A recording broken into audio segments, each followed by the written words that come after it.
Well, during my undergrad studies, I was inspired by Susan Greenfield, who is a neurobiologist who studies brain physiology. But she also makes a big effort in popularizing science, so she thinks science should be for everyone. So through a TV series and some books she published, she was showing the little that is known, often through very strange case studies, the little that is known about consciousness and the mind. But what really intrigued me was that it really was showing how little actually is known, and it made me want to answer questions about the human body. Florence Nightingale, though primarily known as the Lady of the Lamp for her nursing work, she was also a statistician. So she popularised the use of the pie chart as a way to show data, and she also came up with her own more detailed version. She carried out statistical surveys in India to improve health conditions, and she was also the first female member of the Royal Statistical Society. So when I did my postdoc, my first postdoc, I did breast cancer research, and the person who was most influential back then was Dr. Laura van Veer. She was based in the Netherlands, and Horner Group came up with this 70 gene profile for predicting breast cancer metastasis.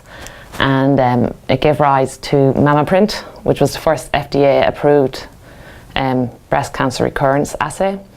And I believe it won an award in 2007, like Time named it one of the best 5 innovations or something that year. And basically it means in the clinic now that they can stratify patients so they can predict who's low risk and who's high risk, and it just saves people getting unnecessary chemotherapy. There's many women who have achieved remarkable things in science, and just to pick one, I would pick a former colleague of mine from the University of Glasgow. Her name is Professor Muffy Calder.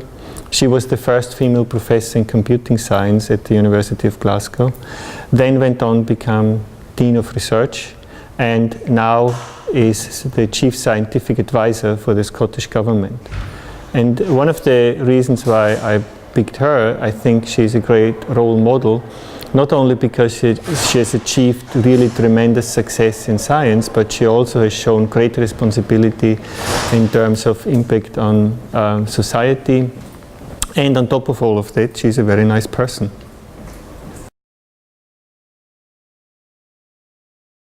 One of the people who inspired me to work in the science is my grandma.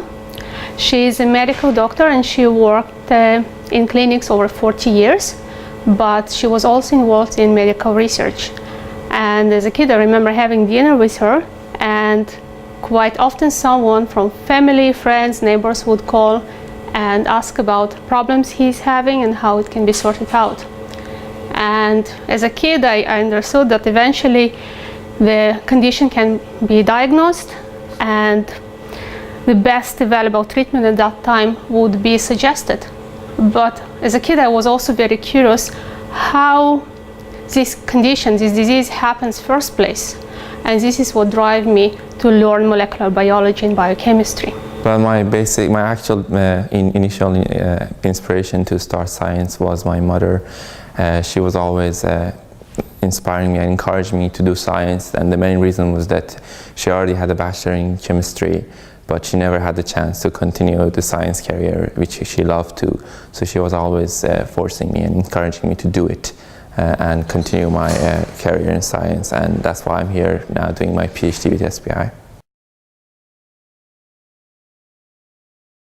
A good research team is really, it's chemistry, it's the mix between the people, it's the mix between the different views and different approaches. So we have a very multinational team, we have 19 different nationalities.